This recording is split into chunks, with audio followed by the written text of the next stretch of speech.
Oke, eh, ruang lingkup perbandingan agama ya. Setelah kita paham apa agama, kemudian pengertian agama ya, tadi udah saya jelaskan. Kemudian eh, perbandingannya dan sekarang ruang lingkupnya. Ruang lingkup perbandingan agama itu ada 4 ya. Yang pertama, perbandingan agama ini tidak bicara tentang benar atau salah ya, tidak bicara tentang benar atau salah, tapi yang dibicarakan itu pada dasarnya sama ya. Kita bicara tentang objektivitas ya dari ajaran-ajaran agama.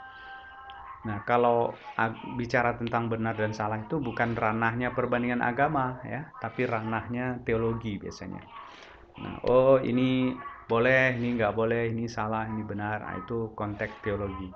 Tapi kalau perbandingan agama, kita hanya bicara secara objektif saja. Oh, misalnya konsep agama Kristen tentang perkawinan misalnya begini-begini. Kalau di Hindu konsep perkawinannya begini-begini. Kalau di Konghucu nanti konsep perbandingannya begini-begini. Nah, gitu. Jadi kita bicara tentang objektivitas. Nah, kemudian yang kedua, kita tidak membicarakan kebenaran atau tidak benar ya pada satu agama yang kita teliti ya. Jadi dalam konteks ini kita mensejajarkan ya. Mensejajarkan karena kita bicara objektivitas ya. Kita melihat agama orang lain seperti mereka melihat agama mereka sendiri ya. Bukan lalu kita mengabaikan keyakinan kita, tidak, tapi kita keep dulu ya, kita jaga dulu, kita tahan dulu gitu ya, karena kita sedang out of the box ya, bicara outsider, apa namanya, kita keluar ya, orang luar yang bicara tentang orang lain. Kita mencoba seobjektif mungkin ya, melihat seperti apa mereka meyakini keagamaan mereka. Nah, dengan demikian maka kalau kita mencoba untuk memahami agama orang lain dalam kacamata mereka, tentulah kita tidak mungkin bicara tentang salah dan benar.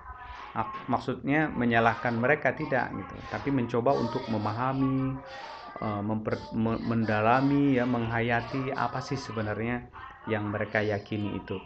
Misalnya kenapa sih orang Hindu itu kelihatannya gitu ya menghormati beberapa hewan tertentu ya, ada ular, ada sapi. Sebenarnya apa sih yang mereka alami, yang mereka rasakan ya secara spiritual. Nah, itu yang kita coba explore ya, kita coba dalami, kita coba pahami.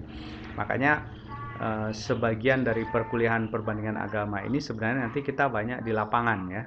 Kita banyak bersilaturahmi, berkunjung ya, studi banding ke beberapa tempat ibadah ya, agama lain, ke gereja ya, ke wihara, ke kelenteng, ke litang ya, ke pura, dan tempat-tempat ibadah lagi yang lain. Nah, kemudian yang ketiga, kita tidak bertujuan untuk apa ya, menambah keimanan yang menekuninya ya. Maksudnya tidak kita tujukan untuk meningkatkan keimanan, walaupun sebenarnya dampak dari mempelajari perbandingan agama itu justru semakin memperkuat keimanan kita, terutama yang muslim ya, kalau dia belajar ilmu perbandingan agama di perguruan tinggi Islam.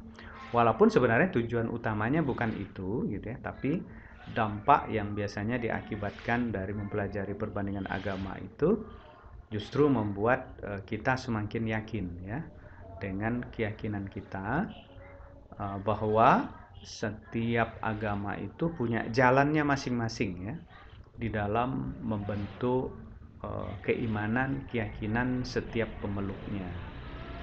Nah, yang terakhir, yang keempat, kita tidak terbatas nanti pada pengumpulan fakta-fakta atau data, dokumen-dokumen, tapi juga membicarakan secara luas ya, bagaimana pengalaman-pengalaman dan pengamalan-pengamalan beragama dari setiap umat beragama. Sehingga luas sekali sebenarnya mata kuliah ini, bahkan sebenarnya ini adalah prototipe dari program studi agama-agama ya.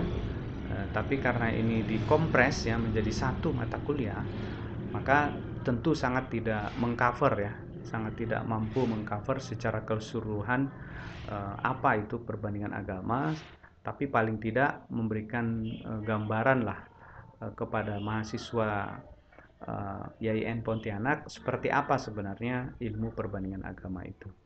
Nah, dengan demikian, maka manfaat yang akan kita dapatkan tentulah akan membantu meningkatkan pemahaman kita ya tentang agama orang lain. Kemudian kalau dalam bidang oksidental ya, oksidental ini bagaimana eh, apa namanya orang Islam yang mempelajari dunia Barat gitu ya. Maka tentulah banyak hal nanti yang bisa kita ambil benang merah ya dari konsep-konsep agama orang lain, dan itu membantu kita untuk berdakwah, karena kalau berdakwah dengan pemahaman yang luas tentang agama orang lain tentu akan menjadi lebih asik ya, menjadi lebih komplit ya.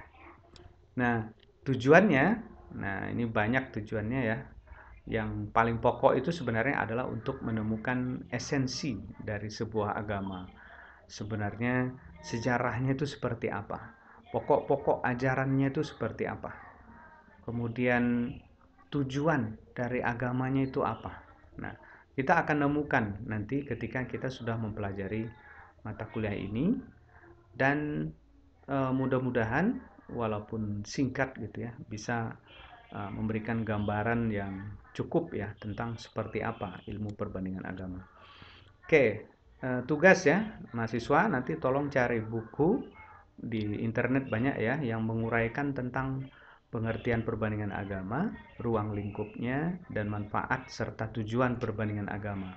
Kalian ketik ya di laptop, penulis bukunya siapa, judul bukunya apa, penerbitnya dari mana, dan tahun berapa. Nah, nanti kumpulkan di grup ya, satu file, setiap orang satu ya tugasnya. Paling lambat jam 4 sore hari ini ya. Oke. Saya kira itu adik-adik sekalian sesi kedua kita untuk mata kuliah perbandingan agama. Sampai ketemu di lain waktu ya. Terima kasih. Good luck and see you. Assalamualaikum warahmatullahi wabarakatuh.